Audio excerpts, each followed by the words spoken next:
গেছে, কড়াইতে তেল দিয়ে নিচ্ছি। এবার একটা একটা করে লেগ পিসগুলো দিয়ে দিচ্ছি।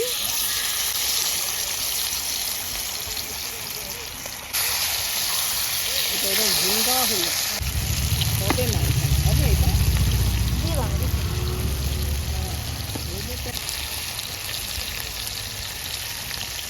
একটা দিয়ে দিচ্ছি। একটা কড়াইতে আমি সবটা করে দিচ্ছি, উল্টিয়ে দিচ্ছি।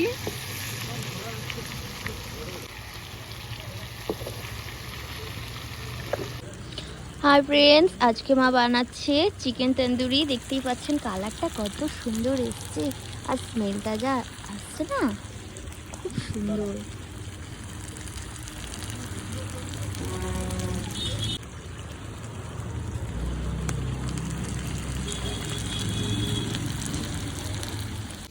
আমি একটা একটা করে